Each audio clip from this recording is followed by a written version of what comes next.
Hello and welcome to another episode of So Fly Fishing with your hosts Mitch and Aldo. What? I don't know. Hi. Hey, how's it going? Good, man. How are you doing? I'm good.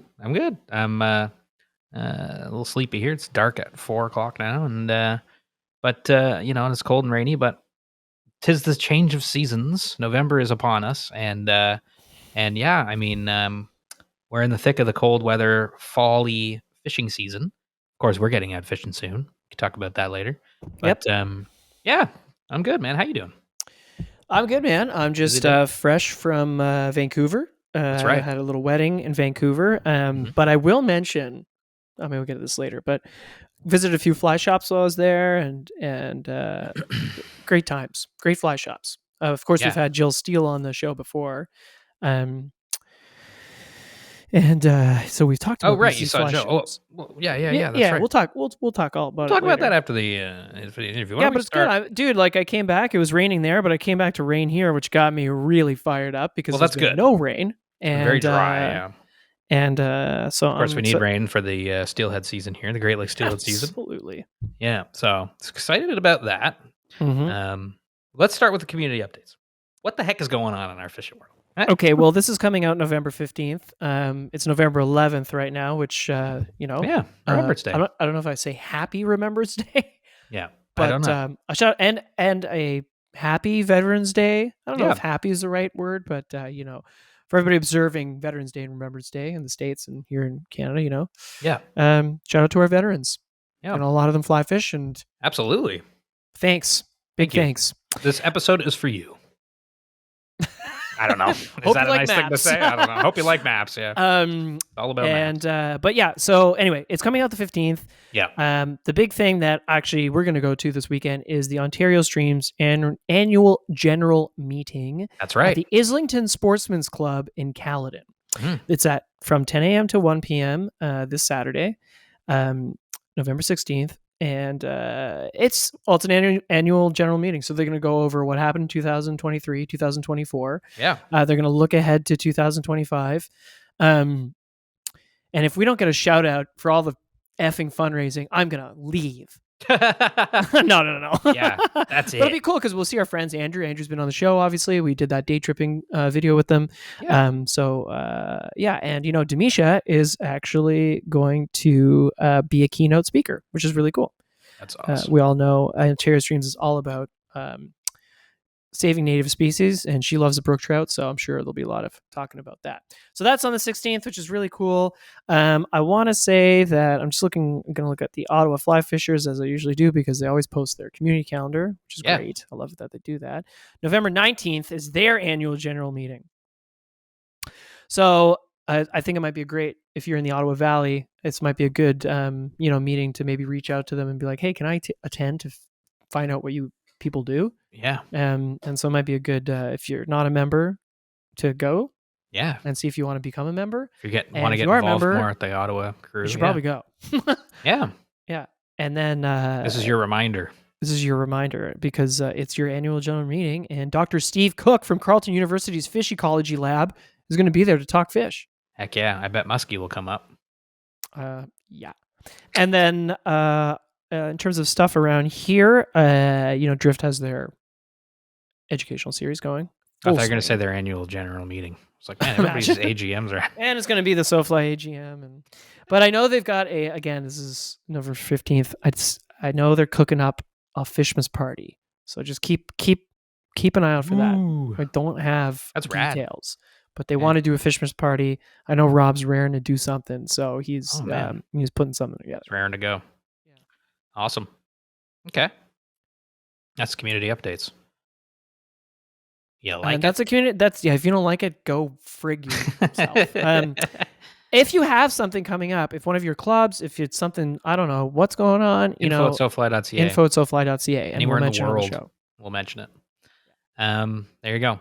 Okay, well, let's get into the interview section of the show because it's a fun one. We are talking about e-scouting today, which of course means finding access to water, figuring out where you're going to fish using digital resources, and an emphasis on trout routes, which is obviously our newest sponsor, but also just a genuinely wicked app that really does help you do cool things and find cool water and not trespass and find access, all that stuff. So we're going to talk to Erik Johnsen from Trout Routes to talk about, um, yeah, just like kind of e-scouting. We start with, like I guess a small, quick little history and evolution from our perspective of scouting, from paper maps all the way through to MapQuest, and then of course we get in deep into how Trout Routes can help you plan your fishing trip. So let's get into that with Erik right now. How does that sound, all? Dude, sounds great.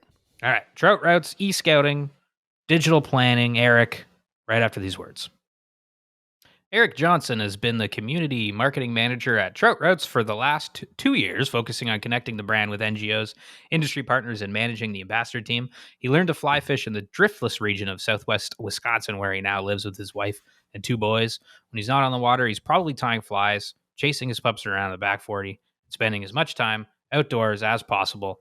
His first fish on the fly rod was a brook trout, but his first time on SoFly is today. Welcome to the show. Thank you, guys. It's really great to be here. Very nice to have you. Super Yeah, excited to chat. Thanks for coming on. Yeah. Where are you calling in from, brother?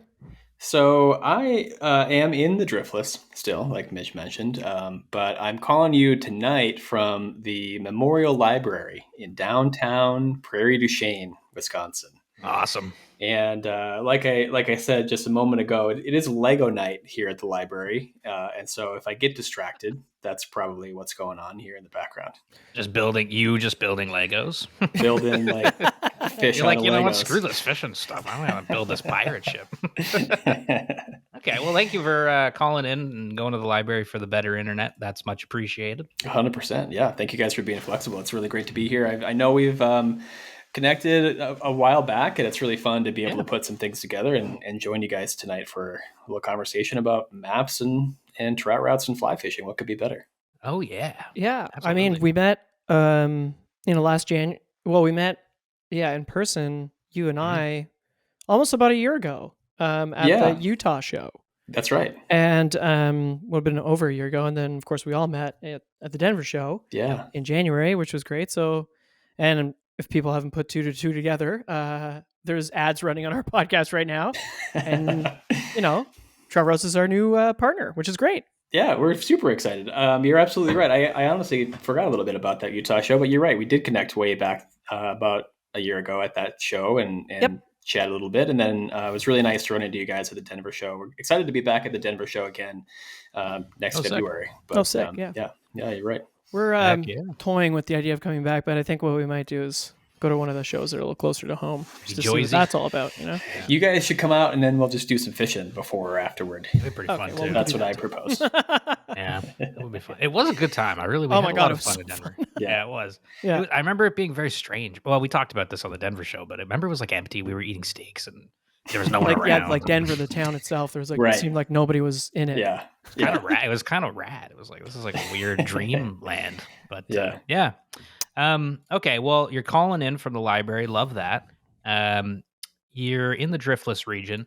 I kind of want to know a little bit more. Well, I want to know more about that region. But before we get into that, maybe we just talk a little bit about how you got into fishing, how you got into fly fishing. Yeah, well, they actually go pretty hand in hand, so I can kind of give you both at once. I met my wife in the Twin Cities. That's where I'm born and raised, is Minneapolis, Minnesota. And I met my wife in Minneapolis. And we started to come out to this part of Wisconsin quite frequently. My in-laws and her folks live out here. And so we would travel from the Twin Cities for, long weekends to spend out in the driftless area. And if you are unfamiliar, the driftless region is an absolutely beautiful part of the state of, it's the state of Wisconsin, but also covers a bit of Minnesota, Iowa, and Illinois. And it is an area that wasn't bulldozed by glaciers during the last ice age. So it maintained all this really beautiful topography, these nice rolling hills. You have these deep ravines. And in these valleys, you have trout streams, which I didn't realize at the time until I started coming out here. And so I started to explore a little bit and figured that I would be spending quite a bit of time out here. And once I realized that there were such amazing trout fishing opportunities out here, it was kind of a no-brainer to take the dive and jump in. So I started to tie flies. I started to learn how to cast all on my own out here in Southwest Wisconsin. And if you know these streams, you know that the majority of them are pretty narrow, pretty small water. And it was a real challenge. I spent the first couple of years, for the most part, just getting snagged on tall grass and overhanging willow branches and Yeah. being confused and frustrated, which, I think it's part of the fly fishing journey to some extent. Big time. But that's where it really started for me. And I also was really interested and keen on getting into it because I knew that my wife's dad used to fly fish when he was younger, and it was an important part of his life. And at the time, I was hoping that it would be a way for he and I to connect a little bit more and get him out on the water. It turned out he had other things on his mind and other hobbies and pursuits, and it actually took me about 10 years before I was able to get him out onto a trout stream. I eventually dragged him out along with me and had a couple of extra rods and managed to throw one in his hands and say, all right, Tom, head to that bank, cast to that corner, and I'm going to watch you from over here. And it was actually quite cool to see him land a couple of fish after not having been on the water in quite some time. So it all eventually came full circle, which was really cool. That's great. Okay. First of all, the driftless thing, I didn't know that that's why it's called driftless. I was just like, all right, they call it the driftless. So, Yeah, and I'm not the geology expert. There are tons of resources out there that are way more knowledgeable than I am. But for what I know, that's essentially where the landscape originated. So cool. And it is kind of this little hidden oval, in the southeast corner of Minnesota, the southwest corner of Wisconsin, where I am, a little bit into Iowa and Illinois, and it's very much off the beaten path. The major highways coming from, Chicago and Madison or the Twin Cities essentially go around the driftless. So you don't even really drive through it very much if you're on the highways coming through the upper Midwest. And it really is a beautiful place, and it has some of the most fun trout fishing opportunities that I've encountered, certainly. That's so cool. I never knew about that. Yeah. Never covered by ice during the last ice age. What a crazy geological thing. Because like that area, it's like kind of Great Lakes area, right? Like it's... Yeah, we're not far. We're probably 6 hours now from the Great Lakes, but the Twin Cities is 3.5 to 4. You've got plenty of opportunity up north. It's very cool. But yeah. So it's a lot of just like spring creeks and stuff. That's so wild. Yeah, it's all spring creeks, and they all feed into a handful of rivers that eventually make their way out to the Mississippi, which is essentially where I'm sitting tonight. Is right near the confluence of the Wisconsin River and the Mississippi River. So it's a really, really diverse fishery. We have obviously those cold water springs that hold trout. We have great warm water fishing. There's some really fun pike and muskie fishing out here. Nice. The smallmouth bass fishing is second to none, in my opinion. So we really have a little bit of everything that we can take advantage of out here. Yeah, it really is kind of a wild place. Like I've never thought that much about the Wisconsin area. I don't know why, because it sounds kind of awesome. I mean, the muskie, like you're saying, I'll actually be in Hayward in a couple weeks for a muskie thing. Nice. And I was like, of course, but now I'm learning about the trout and everything like that. Like, I gotta stay a little longer. Yeah, maybe just stay a little bit longer. Yeah, it's funny. I just did this whole drive and I drove over the Mississippi and I didn't realize it was again, maybe bad on geography on my part, but I didn't realize it was all the way up there. And Wisconsin's beautiful. Holy moly, it's beautiful. Or at least the part that I drove anyway. Yeah. And, it's all beautiful. You only scratch the surface, but there's I know. The Apostle Islands and the North Shore and the Great Lakes up north are really cool. Oh yeah. This area, obviously is amazing. Kind of everything in between is really cool. Huh. Okay. And then, so how did you get started with trout routes? Well, I was out fishing with a couple of buddies, and at the time, one of them was working with trout routes and marketing. And I had recently decided to step back from my previous career. I was involved in the Twin Cities craft beer world for about a decade and was looking to make a little bit of a change. And so we were out fishing, and I was kind of making some plans for what that time off was going to look like, and planning to spend some more time at home with the boys that you mentioned earlier.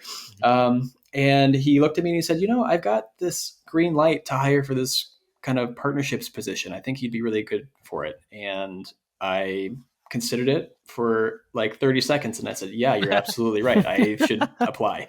And the rest is kind of history. I met with Zach Pope, the Trout Routes founder, not long after that, and was hired on along with the first round of kind of that core team 2 years ago, just over 2 years ago now.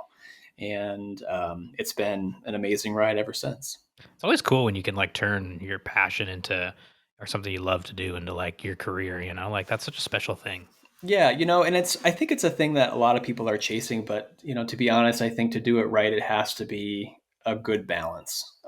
Being able to still take part in that pursuit while you're working in that industry can be tricky. But I've been incredibly fortunate that Trout Routes has allowed me to do that. We spend a good amount of time on the water, but we also spend plenty of time, away from the water, unplugging and recharging, that sort of thing. Right. Yeah. When it becomes your whole life, it can be kind of like all of a sudden fishing isn't fun anymore. Right. Yeah. We're just dangerous. That's a dangerous yes, thing. Indeed.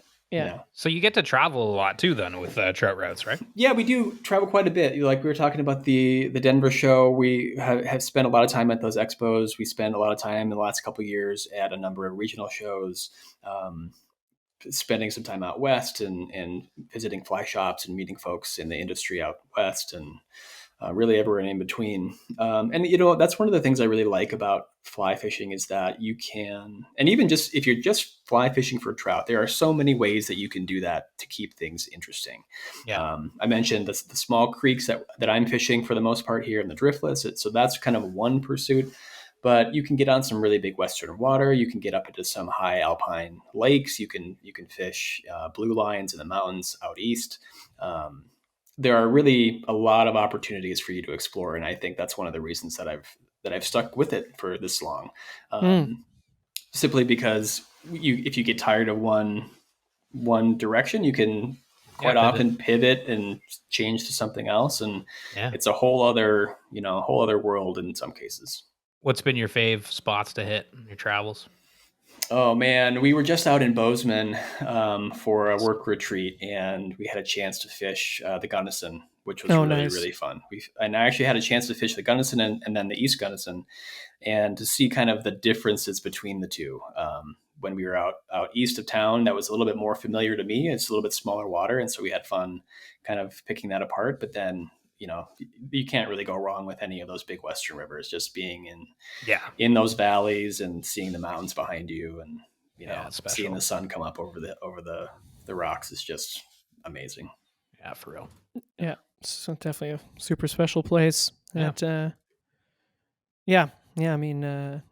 David and I were there too, and who was another Trout Routes ambassador. Indeed. Yeah, David is great. Cool. I'm glad you guys got to connect and hang out there. It was fun. We're hoping to get in touch with him soon. I was trying to get out west late this year, and I'm not sure it's going to quite come together. Well, it kind of sounds like things have gone south with his generator, so he's got to go back to New York. So that's what I heard. But that's an aside. We're hoping for your generator problems to go away, David. Yeah, we're thinking of you. So, okay, before we get into, e-scouting and stuff, because I know we want to talk about that today and the functionality chart routes, because I think it's a really cool, interesting app that people should be checking out. Do your sons fly fish? Do they like They are in first and third grade, so I'm just getting some fly rods into their hands. Nice. But they're definitely interested. We moved out to this part of Wisconsin in June of this summer, and so we spent a lot of time just exploring the things that are now in our proximity. And they love being out in the boat. They love being on the water. And I hope they're not listening to this, but I'm considering getting them a couple of fly rods of their own for Christmas this year. Don't listen to this. So, Arlo and Frankie, plug your ears. But yeah, I think they're going to get into it. They love being outside. They love all kinds of outdoor activities. And this is just going to be another one of those that we can kind of pick apart together. Oh, that's so awesome. That's so exciting, man. The start of a lifelong passion, Yeah. Right. Or maybe they'll hate it and they'll be like, you know what? And then you can get away with from them. Right. So that's right. Either way, it's win-win. You mentioned in our in the bio intros, in the back 40, are you on 40 acres? No, not quite 40. We're on 10, but we are on the Kickapoo River. So we've got some beautiful riverfront, and it doesn't hold trout really this far down. It's more of a warm water fishery where we live, but plenty of trouble to get into down there. 10 acres, you got a river. Jeez Louise, working for a fishing company. You're living the dream. What else is there, right? Yeah. It's fantastic. Oh, that Wisconsin cheese. I don't know. Yeah. I stereotypically got a bag of cheese. Fresh cheese. Wisconsin 69ers, I don't know anything about football. It's Green Bay, but Green Bay Packers. That's right. Yeah, I love the Greenhead Packers. Okay, let's talk about e-scouting and scouting in general. Yeah. Obviously, we're gonna get into the digital age, but before we even get there, do you guys remember planning with paper maps? Nice. I'm glad that you have some physical references. Although I was going to bring those up because that was part of how I got started when I was learning out here. Yeah. Okay. Great. In fact, it would have been one of those spiral bound booklets that you got in front of you. If you're not watching on YouTube, and all you can hear is our voices, yeah, I've got a grip of my old maps I used to use when I was in the Ottawa Valley. Topo maps. Yeah, so I'm actually kind of fun. It's going to be fun talking about this because obviously maps are not a new technology, but the way they've been, the way they're changing and, or I guess I should say the way they're being consumed, is rapidly evolving. So it's kind of fun. But like Mitch said, I don't know, should we start at paper maps? That was maybe one of the biggest draws of fishing for me. Was being able to get a topographic map and go and be like, I'm going to go explore this lake and feel like no one's been there before. And you know what I mean? There was something so exciting about that. Aside from how do you fly fish, the next biggest question is where do you fly fish? Exactly. So this is a very, especially for us in Ottawa, we're you would want to go fish for trout, but obviously that wasn't the case. So, for us, I'm holding a Eastern Ontario Zone 17 map book. Nice. And shout out to the people that made those things, by the way. Seriously, yeah. So it's a compilation. They kind of just compilation of. I mean, for this series, it's not exactly just it's not just the roads; it's every lake. Yeah, right. And it's got fishing. What other options? Oh, the facilities nearby. Stocking charts. Depth charts. Where to park, camp. Can you camp? Can you not camp? So I always thought that was really, really, really quite cool. And then, sorry, Mitch, I totally derailed your romantic thought of No, you're right. Writing it down. Do you remember when in Ottawa, the big part of it too was I know you were the same way, looking for trout, and so we would get these maps to be like, okay, where's the trout in this friggin' province? So, and I remember Cuyon, right, place in Quebec with. Good luck finding it, by the way. This is not spot burning because it doesn't exist, I don't think. I found it, went back. It's this stream in this little town in southern Quebec. A mystical, magical. It's like this mystical, magical, clear as a chalk stream, kind of brook trout stream. Yeah, nice. And I found it once, and then it seems to just have vanished. And I could never find it. I was like, is it through those trees or those trees? And I never found it. I looked a lot. I had maps, everything. When I think about the spiral bound plat books that I use, they weren't even that as detailed as what you guys are describing. They were quite literally used for plotting out land parcels. And so as a kind of bonus, they would map out the streams as another point of reference. Right. But it had really nothing to do with fishing opportunities, access. Or surveying, travel, geological kind of maps. Stocking, none of that was in there. And they weren't really even topographical. They had a little bit of elevation mapped out, but it wasn't really useful enough that to where you would want to take it out on a hike or something like that. Yeah. It was all just land ownership and land parcel reference. Yeah. And so what I would do is I would take a highlighter and a pencil and I would sit down in the cabin when I would come out here and I would circle places that were, you would draw the 1 hour radius and you try to see how far you could get in a morning and make it back before dinner time. And then you just take notes on the page like this, here's where there is an access point, or here's where I went and it totally sucked. So cross it off. Don't go back there and don't even bother with it next time. Yeah. And so, things have really, really come a long way. I mean, I'm sure there were better trout fishing resources at the time, even back then, but I really didn't know where to look. And so that's what I used, and that's what I had to work with. Well, I think it's interesting to know, like for anybody in Ontario, like, or just anybody using this Back Road Map Books brand. This is a fishing specific one that I'm holding right now that was put on in partnership with the Ontario Federation of Anglers and Hunters. Oh, OFA did it. Cool. That's awesome. So this is a fishing specific one, so that's why it's like busted down lake by lake. Yeah, cool. I have just the road book, which is what I think you're kind of describing, which is every backcountry road. Yep, there it is. Went over a piece of blue. And going back to what Mitch was saying, that's the wrong book. Europe. You don't want the Michelin guide to. He's got a Michelin guide to Europe. No, I grabbed it because it was red, and I had this red map book of upstate New York. And that's how I would find a lot of the. Again, in that Ottawa Valley constant search for trout, it brought us a lot to upstate New York because the drive wasn't that long, and there's this great upstate New York map book. And we kept like a master copy at the fly shop I worked at, and everybody made their little notes. Right. And only the best customers got to see it.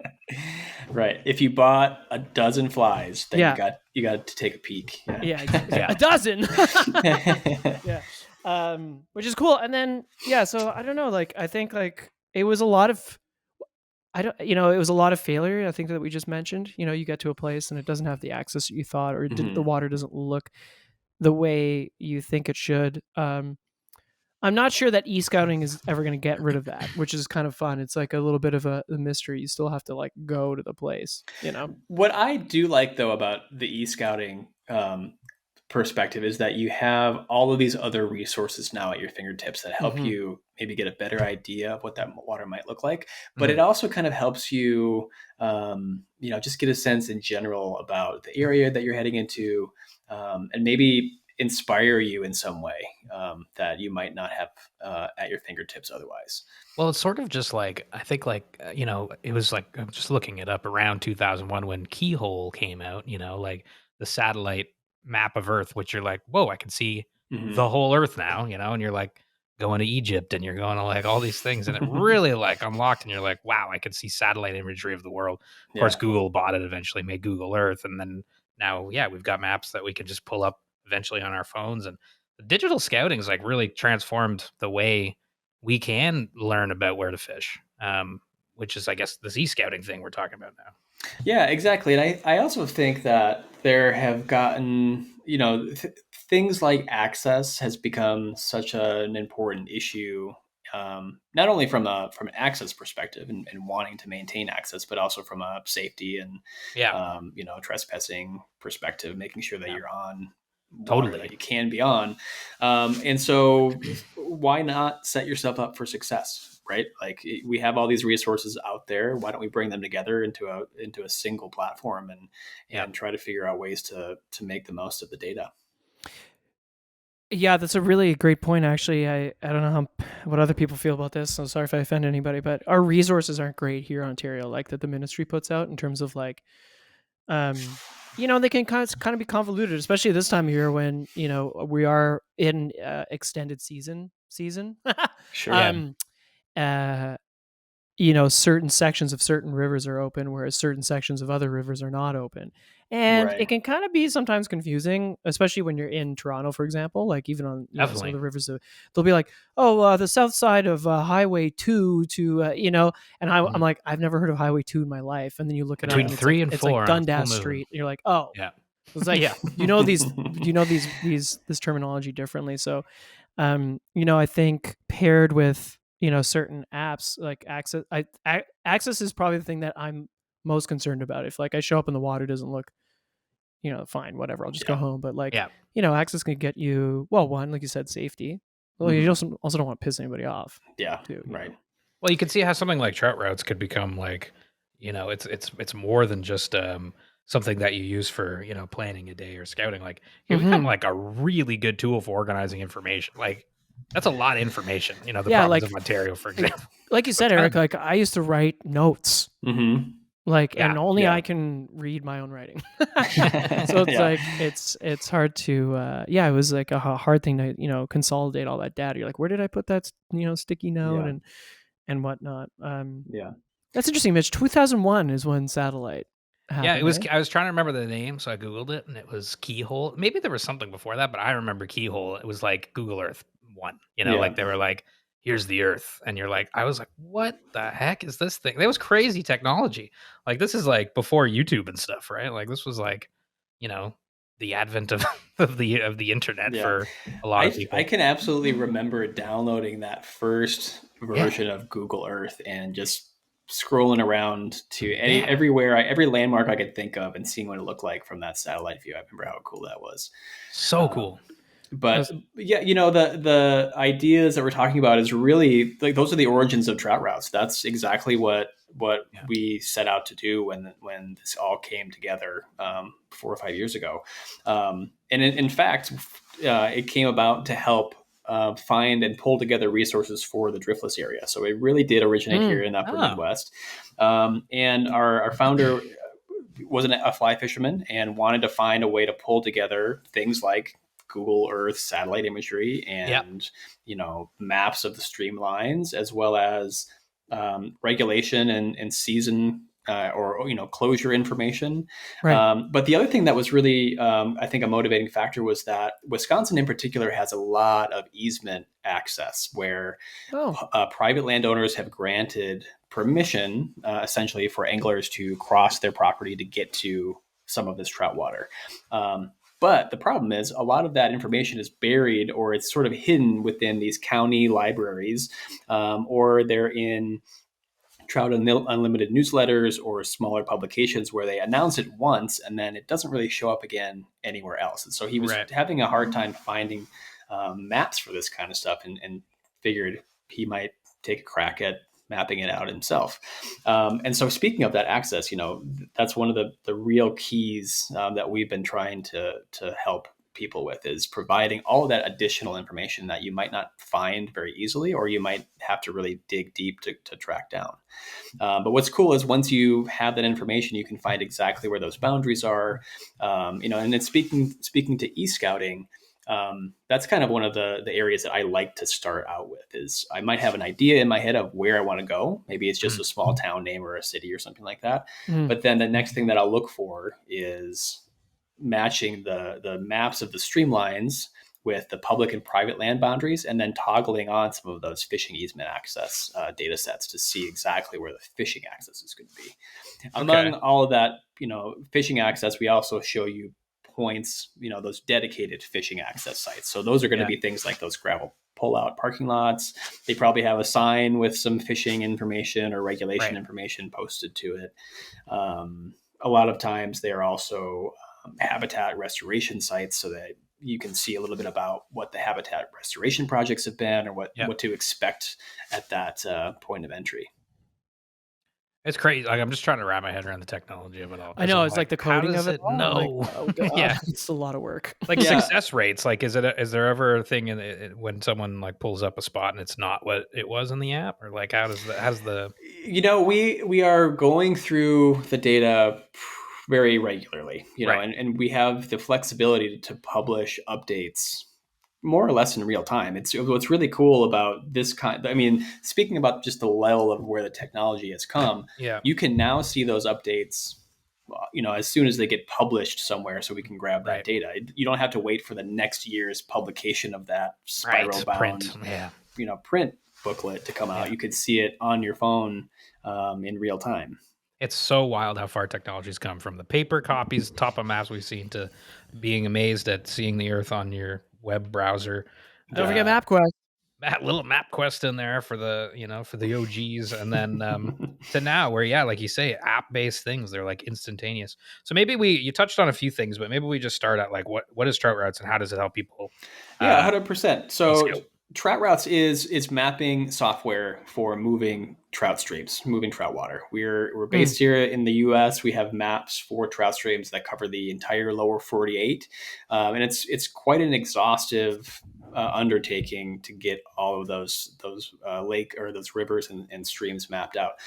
At last count, we're over 50,000 different bodies of water that we've mapped into the app. So it's a huge amount of data, but it's all been incorporated into this single platform, so you can see not only where those streamlines are, but then have access to all this additional data to help you figure out more about that water, to help you plan for your day, and as far as looking up things like stream flows or stream height. It's really a lot, and I know we'll probably get into more detail in just a bit. But at its core, what we're really trying to do is show folks where trout fishing access exists, and then help you navigate whether you're e-scouting and planning your trip out ahead of time, or you're actually on the water and you want to know where you're at. So it's really that all-encompassing resource for navigating that trout water. Yeah, I mean, again, I'm going to reference just because we already mentioned him, but like David and I were recently on the Yellowstone, and it does have pretty clear marked access, because all around it is private ranch land pretty much. Yeah. So, we're talking about those gravel pull-ins and whatnot. They all have beautiful boat launches at them, by the way, which is sick. But when we were planning our float for the day, like not only was we were kind of using the app to communicate, here's the pin to like the put in and the takeout.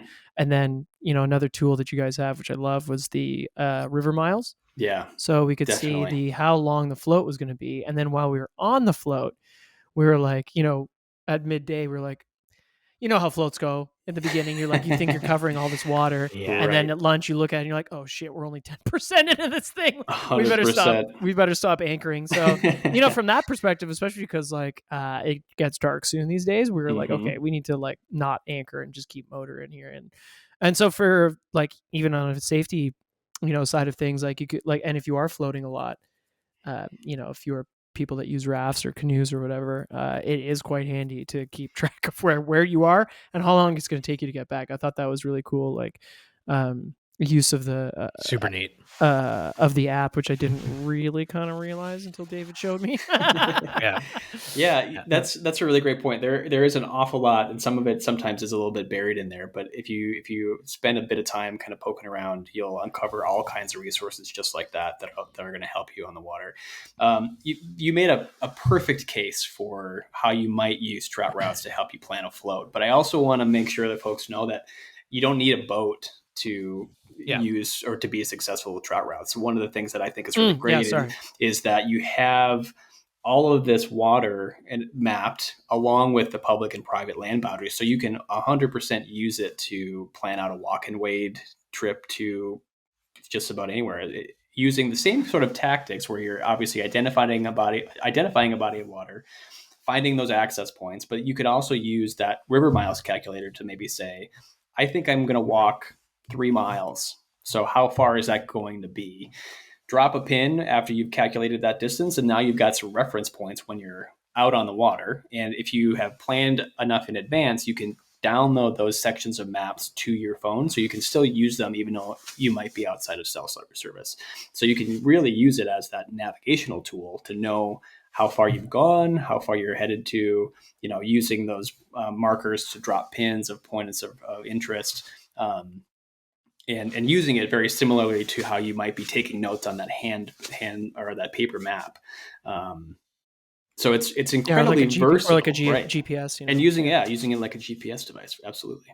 Can you share that stuff with your friends? I haven't used that part yet. You can, and this is another point that I should make is all of the data that we have in trout routes, we are curating. We're pulling public sources of data into the app. We are not using any points that you guys are dropping because all of that stays private to your own profiles. You can share those waypoints depending on how much you trust your fishing partner, I suppose. But it is all private information. So we're not relying on nor particularly interested in any of the markers that the users are generating. It's all the data and all the things that you're relying on are incredibly accurate because we're taking the time to vet those resources to make sure they're accurate and make sure they all work well together. It's key for what you're saying with you guys aren't spot burning, but also it's key for like if it was all crowdsourced, I could totally see the fishing community just totally messing with it. You know what I mean? Like, because I was like, wait a second, wouldn't it be so Absolutely. cool if it was crowdsourced? I'm like, what am I saying? Like, Yeah. it's just gonna be like, don't go here, don't go there, you know? Yeah. It's an interesting kind of catch-22 because I think in some respects, I think it would be really great if there could be a community Totally. element where people could share information. Yeah. The problem is people will use it to their advantage and use it in not a positive way. So with that in mind, we've taken a pretty hard stance on not bringing in user data for that exact reason. Maybe one day it'll be like a feature like Wikipedia, you know. We'll see if people Yeah. can be honorable, but Yeah. I mean, I you think never there know. are other ways to incorporate user data. It's just a matter Yeah. of moderating it and then finding the right way to host it and present it to other people. But that's well down the road for sure. Yeah. Okay, so maybe so people can get kind of like an overall idea of like how they could use this thing in their lives, because obviously scouting is super important. You know, I'm guessing pretty much everybody that listens to this e-scouts or has at one point. Let's say you're going Very to least they use Google. at the very least you're using Google, like this is going to be better for you. Let's say you're going to like Pennsylvania. What do you do to Yeah. e-scout this thing with trout roads? Sure. Well, I would say the first thing I would do is just pull up the map of Pennsylvania, and I'm sure you have probably an idea of where you might be headed. But open the map and just start scrolling around, exactly as State you would college. do on. Yeah, for sure. Nice Just how you would do that on Google Maps. You're going to have to find out how you're going to get there, and Yeah. once you've identified that region, you can tap on those river lines, and that's going to show you a bunch of information about that water. So as a general overview, when you tap on those streamlines, the card that pops up, we call that the stream card. And so you're going to see information about the topography, so the elevation change. You're going to see information about the nearest fly shops. So that's another really helpful resource that I like to point folks to, especially when you're e-scouting. Make note of where those close fly shops are, because chances are you're going to want to give them a call before you head out there and just ask them what's working well, what the conditions are like, and ask them what their hours are so that you can go stop in and pick up some flies before you hit the water. Yeah. Can we stop there for a second? Like, I think that's such a cool part of the app too, is because obviously, you know, we're Canadian. We don't live in the US.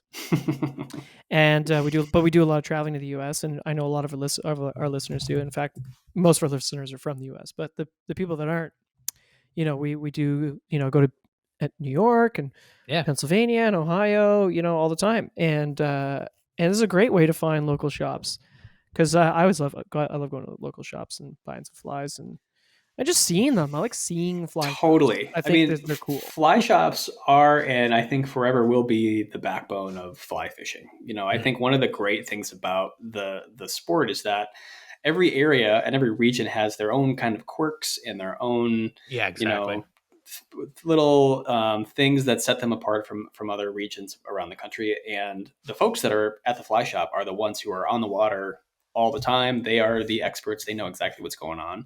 And it's really important for us to make sure that we connect our users with those people. So we've tried really hard to make sure we incorporate all of those shops into the app. And we make it really easy for you to get in touch with them. So you tap on that shop icon, you can see right away what the website is. If you want to get driving directions there, that's a single tap away. But then we've also incorporated, give them a call right in that shop card. Yeah. But you're absolutely right. And I think, like, you know, I love fly shops as well. I think those folks are so interesting and knowledgeable, and in many respects are kind of the keepers of a lot of those waters. They're, you know, they rely on them for their livelihoods. And so who better to turn to if you have questions? So that's, you know, as far as kind of super high level e-scouting, those are some of the things you should absolutely start out with. Get a high level view of your area, maybe pick a couple of rivers and find a fly shop. Use that shop icon to narrow down that search, and then don't hesitate to reach out to them to get some more information. But let's just say, for argument's sake, that you're in State College, and I'm looking at here we go. I'm looking at the map right now. You've talked to the fly shop already. You've got some intel. The TCO guys have been. They're awesome. Nice. Yeah, and Ben. Yeah. Super nice guys. Shout out TCO Fly Shop. Heck yeah. Some of the other things that you're going to want to look for are going to be the public land that you have access to that's around those bodies of water. So it's really easy to identify on the sort of default settings. It's going to be any green polygon of land. So that green parcel is identifying public land. So any water that flows through it is by default going to be public access. Okay. So that's a really easy way to get an idea very quickly of where you're going to be able to access that water. And then we take that a step further and show you with that blue access point icon where those dedicated access points are. So you can identify fishing opportunities very quickly just by identifying a region or a location, clicking on a river, and seeing those fishing access points and using those as your jumping off point. Right. And then bingo bango. Yeah, and so once you've maybe identified a couple of access points that you want to check out, sometimes I like to switch over to satellite view. We talked a little bit about Google Earth, but we pull in satellite imagery as well, so you can see what that area really looks like. And if you are zooming in close enough, you might even be able to identify, depending on when the imagery was taken, some riffles or some log jams, or even just looking at the shape of the river, finding some really good bends in the river that might be good places that are holding trout. We're heading into streamer season right now, and so that's kind of one of the things I like using satellite mode for, is trying to identify some spots that I probably should throw some streamers at. Yeah. And so you're combining, your Google satellite imagery, you're combining your fly shop resources. You can also drop pins and create your own markers. So if I found a bend that I think looks really good, throw a pin on there and maybe take a couple of notes and say, this looks like a great streamer spot. This is log where jam. I should hike to. It's got a log jam in there or something. And worth the walk. Yeah, exactly. And what's cool about the platform is that if you're doing all this on a desktop or a laptop or on a big screen, all of those points are going to travel with you. So if you drop a point on your computer, it'll save to your profile, and you'll have that point on your phone on the mobile app. So you truly will have these resources that will travel with you. That's cool. I love that. The idea of just pinning and using it to find water yourself. Like, all that stuff's really cool. It's also really fun, like having a place to keep all that. It's just kind of sick, I just shared TCO with you from our map. Yeah, I saw it coming through my phone. Right on. Which is, it's right on Spring Creek, which is really cool. And then I'd say, so you're about to hit the water. You kind of have an idea of roughly where you're going to go in the day. What I also think is cool is you've got the regulations. Yeah. Because again, for the traveling angler, you might not be, super up to speed on regulations, and it might actually help plan your trip, because you might be like, oh, that whole river's closed. We're not going to State College at all.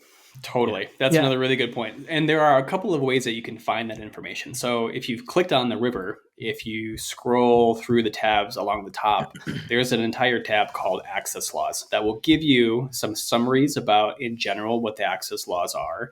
But good. We will also send you links at the bottom, so you can find even more detail about those waterways. So it's really, really easy. You were talking about some of the state and, or some of the government resources that you guys have available to you, and how they're sometimes hit or miss. We are quite lucky, I guess, that we have a lot of really good government agencies that are managing this data. Yeah. But they're not always consistent, and they're not always hosted in the same way, or, the same kinds of organization. And so you might be really familiar with how Wisconsin manages that data, but you might have no idea how Pennsylvania manages that data. So rather than having to relearn and how to find that information, or what websites to go to and to navigate, we try and pull all those things that you're going to be looking for and bring it into the app as well. So we kind of save you that time of having to get frustrated and come across all these dead ends, and point you right to those sources. That's cool. Which is great. I mean, again, especially if you're coming from out of state or even out of the country, it's really important to know what those regs are. And as you guys know, regulations are a whole web of curious and complicated. And filtering information and going through Google can be, it can be really tough to do. Yeah, totally.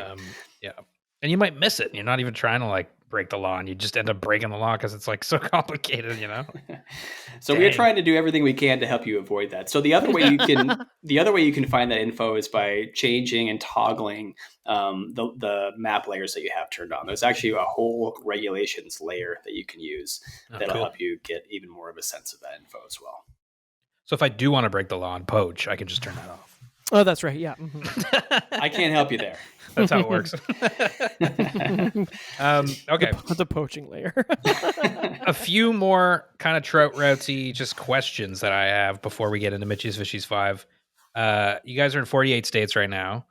You said 50,000 trout streams, which is crazy. Yeah. Is there ever an ambition to get into lakes? Is there an ambition to come up here to our neck of the woods? We do have a bunch of trout lakes mapped. Okay. We aren't going to the level of showing you bathymetry, which is essentially the underwater topography of what those lakes are. But we're showing you what lakes have trout in them. It's not exhaustive, so it's not every single lake that has trout, but we were showing you an awful lot of lakes that do.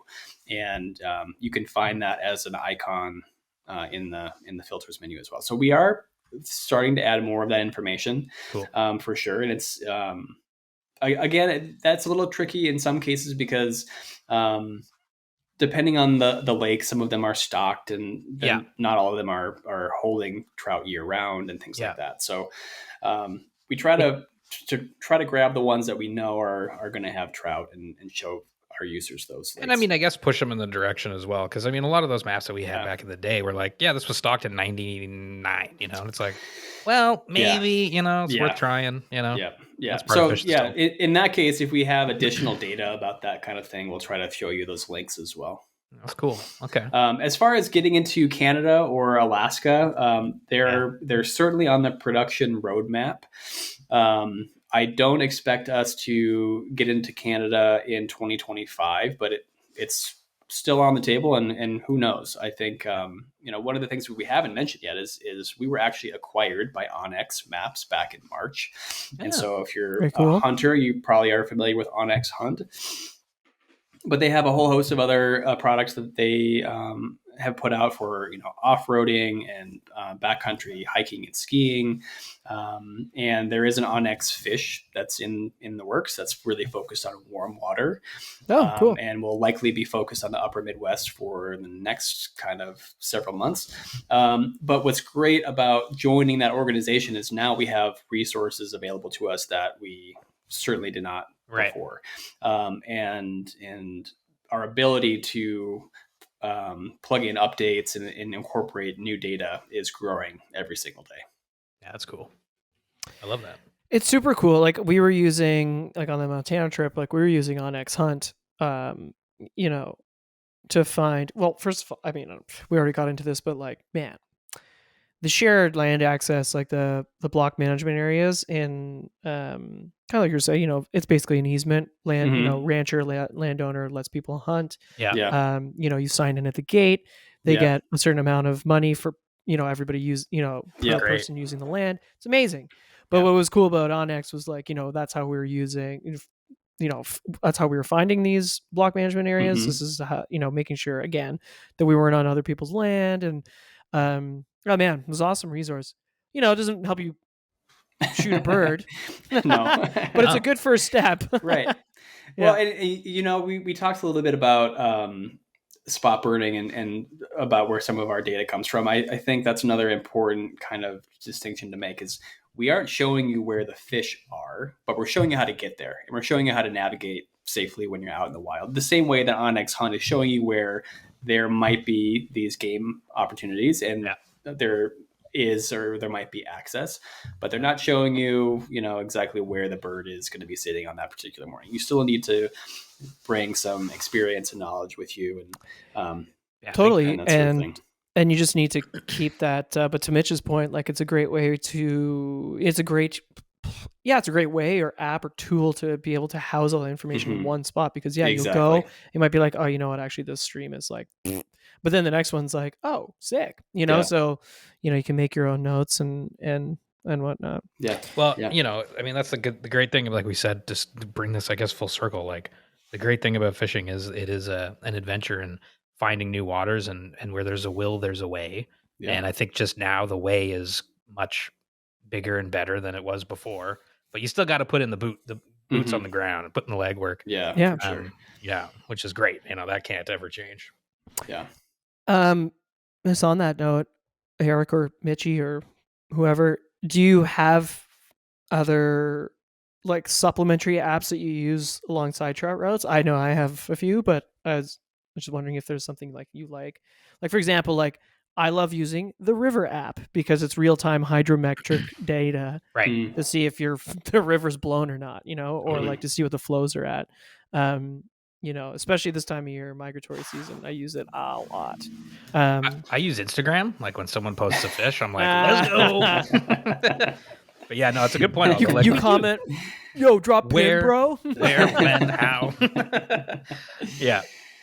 Although we actually pull in a lot of that river flow and height info, at least for the US, it's we're incorporating the USGS systems, and then there are a couple of other smaller managed systems of gauges that we plug in. So you can see gauges as well, and that's all coming in real time. I believe USGS updates every 15 or 30 minutes depending on the gauge, and so we incorporate that real time as well. And what's cool about using that in trout routes is you can see where those gauges are on the water. I think that's one of the things that we usually hear from folks who are using gauges all the time is trying to navigate those websites can be kind of tedious, and the interface isn't always as user friendly as you think it should be. So being able to see where they're mapped is huge, but then being able to drop your own notes or markers or things like that onto those gauges is also incredibly helpful. Yeah, because the gauge might not even be grabbing the right kind of data from where you're fishing anyway. You're like, oh great, it's not blown. You show up and it's chocolate milk. You're like, wait, what? And you're like, you find out it's like 3 counties over. Like, exactly. Yeah. I will mention, because I am now realizing I'll probably get roasted if I don't.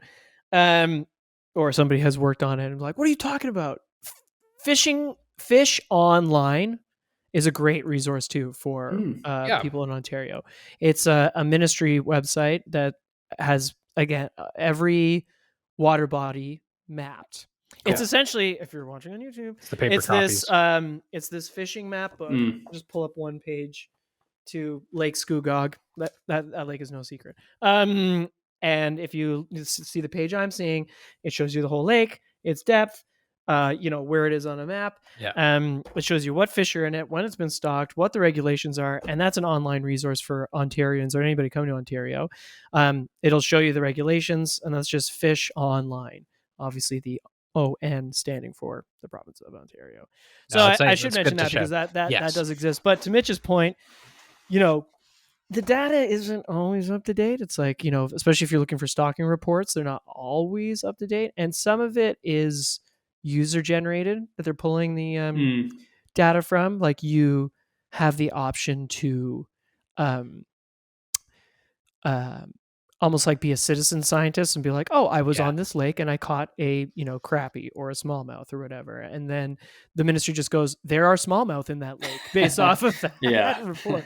So, take it for what it's worth. But Fish Online is a cool shout out resource. To them. We can't crap all over our province. We got to show them some love. They're trying, and there's some great tools. I think the problem is that these tools exist and nobody knows. Yes, about them. That's the important I think that's part the that issue. You're hitting on. Like these things exist. And it's like we need to find a way to get people to use them, because I think that's super important to show up and not trespass or poach or all of these things. Totally. How do we make it more accessible? So I think Trout Routes is doing a really good job of that, and it'd be cool if you guys come to Ontario.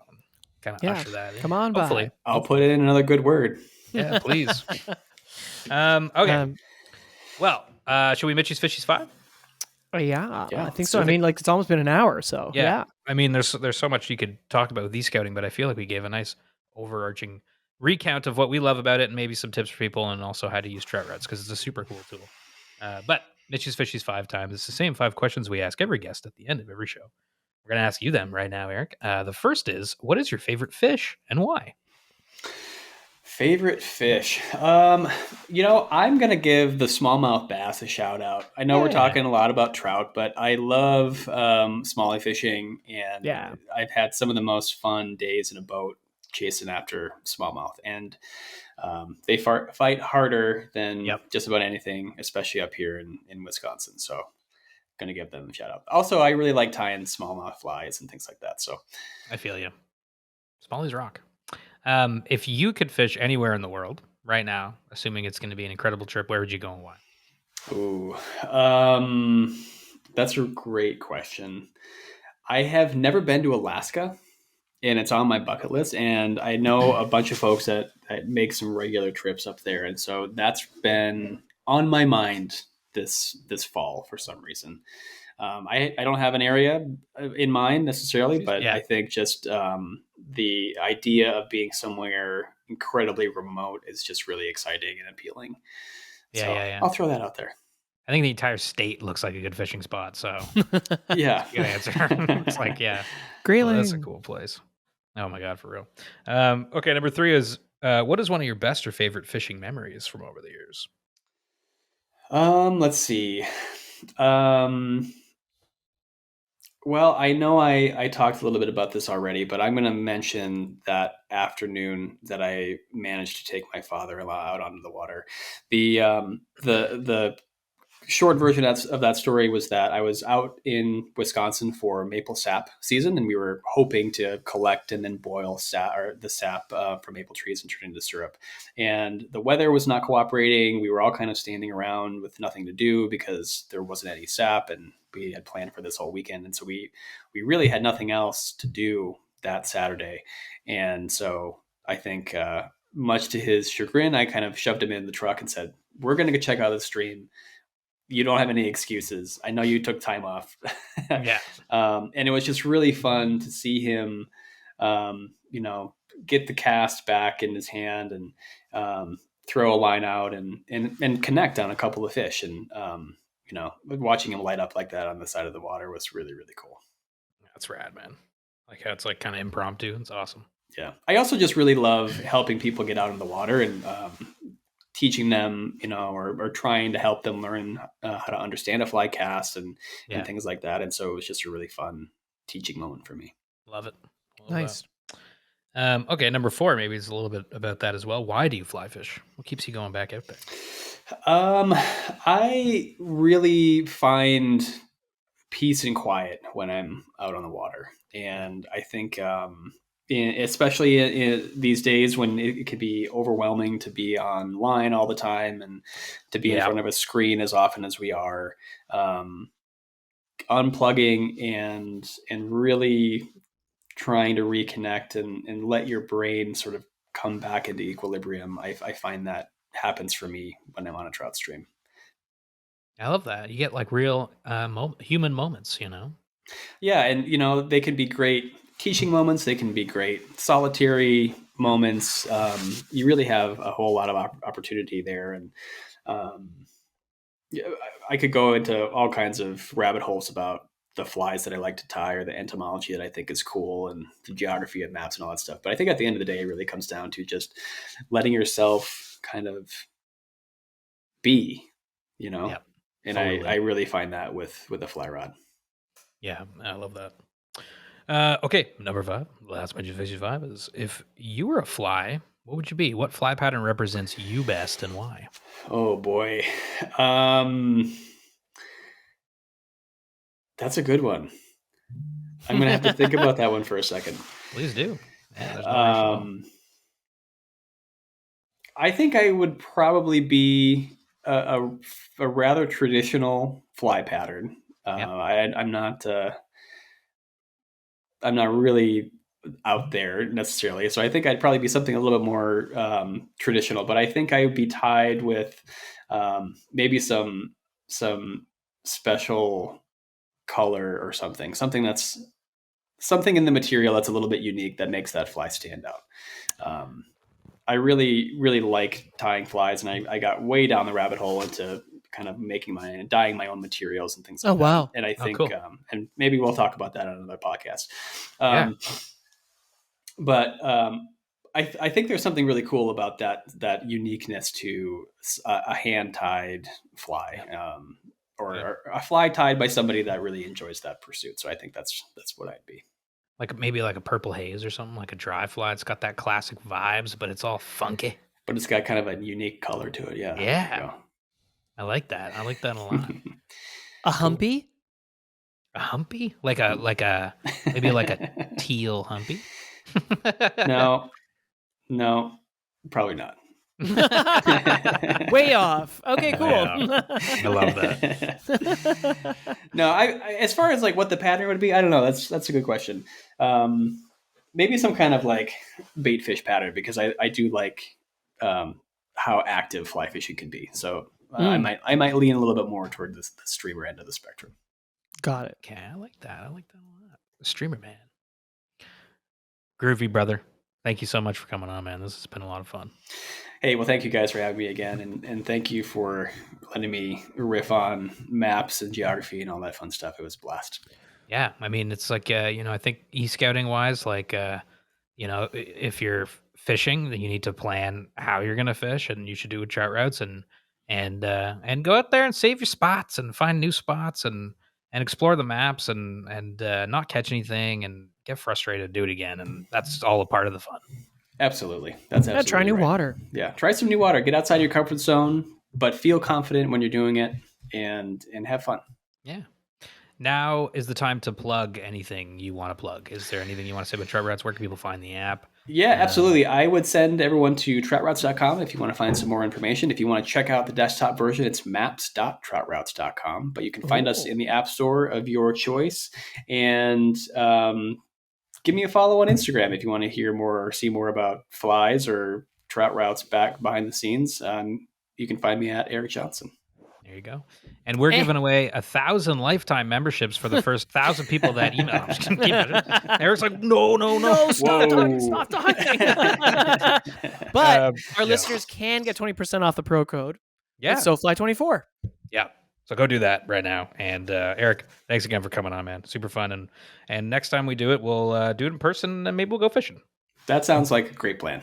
Looking forward to it. Thank you so much. Thank you, guys. There you go. That's how you plan a trip fishing. Of course, you can get much deeper into things, I suppose, if you really wanted to break it down into okay, now you're at the river, but that's a different podcast. Okay, we're not talking about reading water.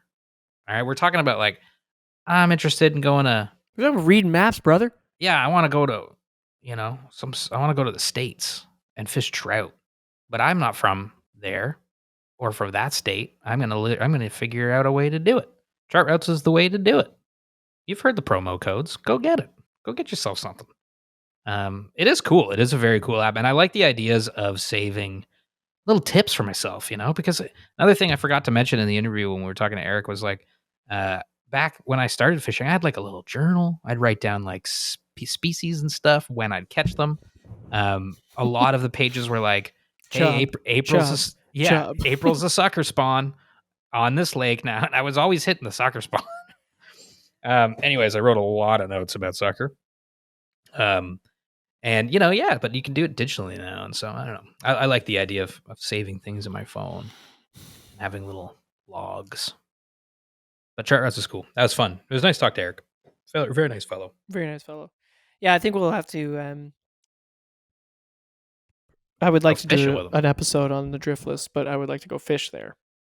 That would be cool, because we were saying let's maybe do a little video with Erik where we go to like Pennsylvania or something, and we roll up and totally just use Trout Routes to have a fishing adventure.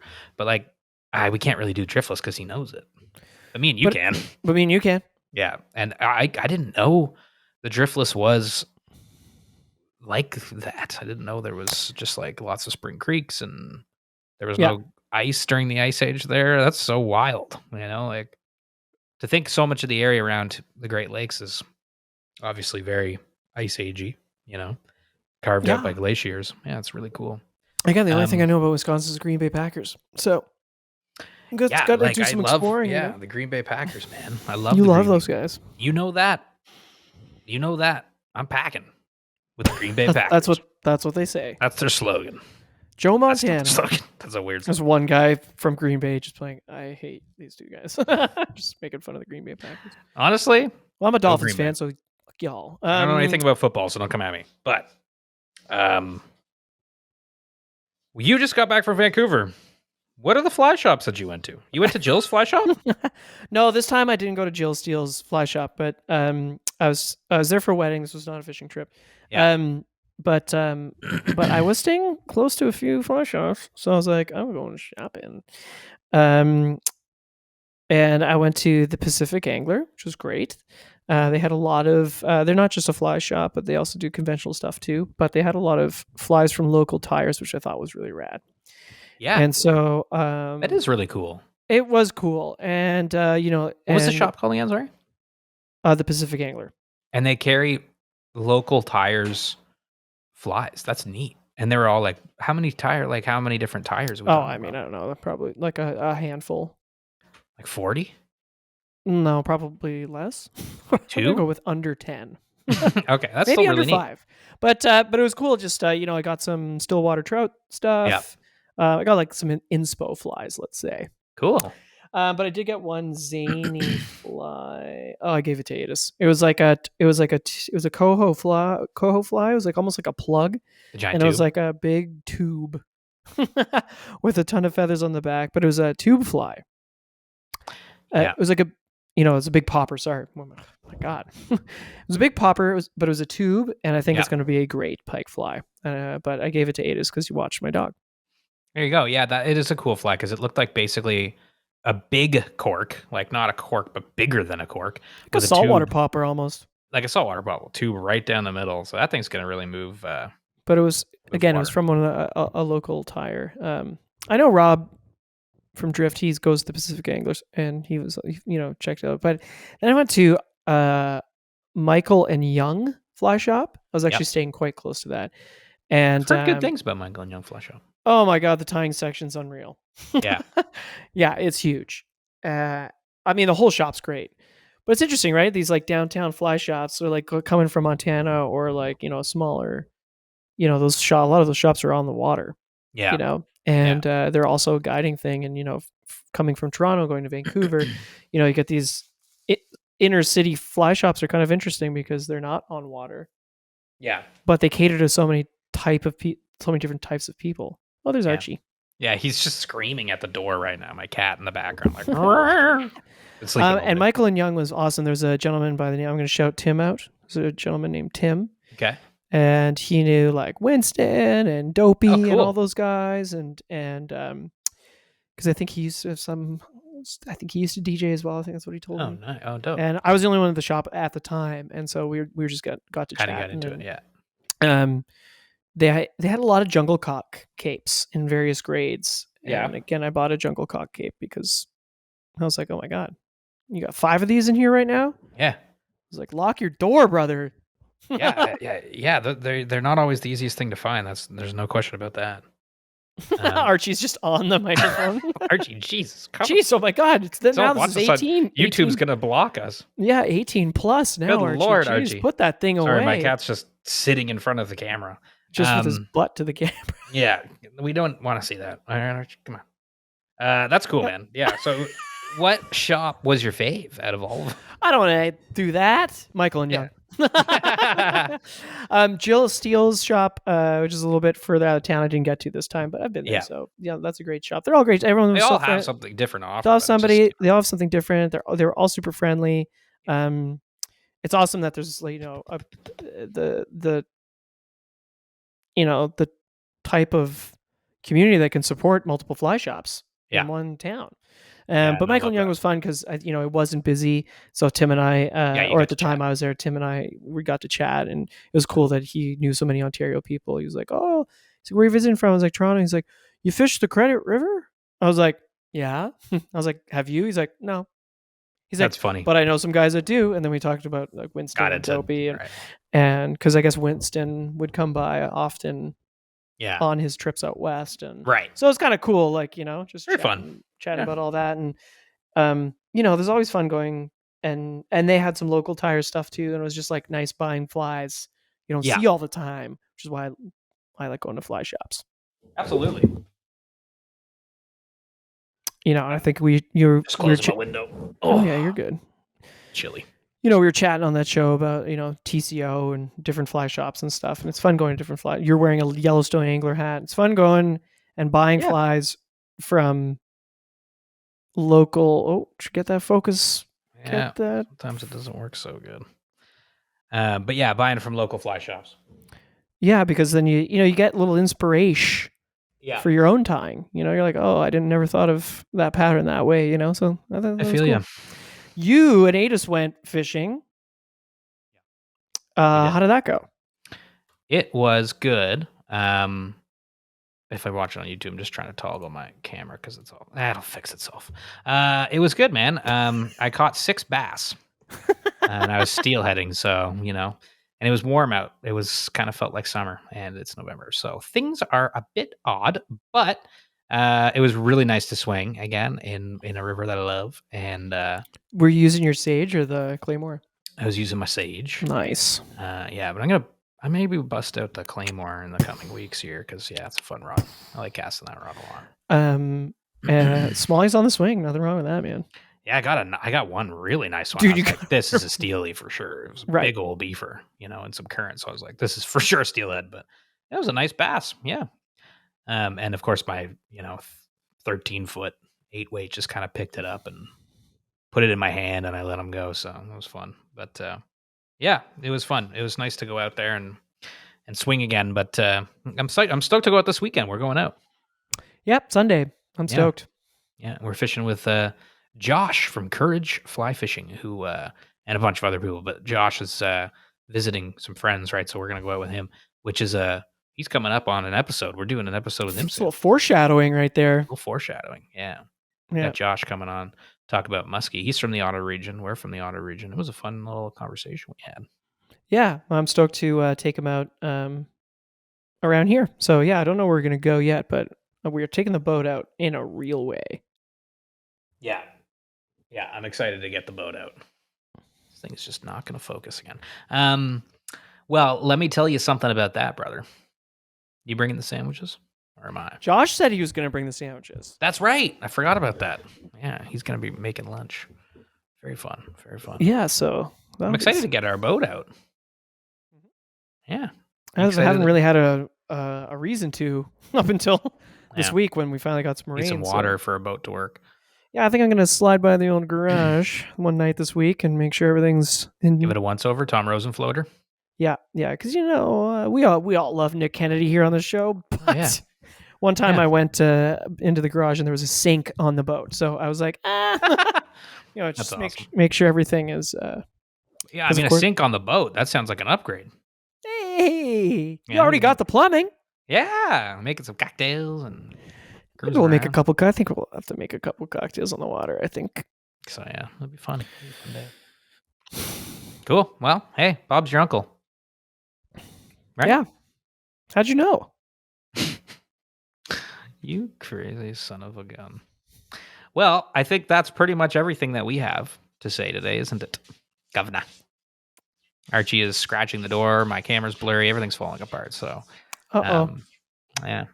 I think that's a place to call it. But everybody, thank you so much for listening to the show. Erik, thanks for coming on. Check out Trout Routes and info@sofly.ca. Send us stuff to talk about. We'll talk about it. We'll say something. Ask us questions. I don't know. Tell us something to say, and I'll say it. I'll read it out, no matter what it is.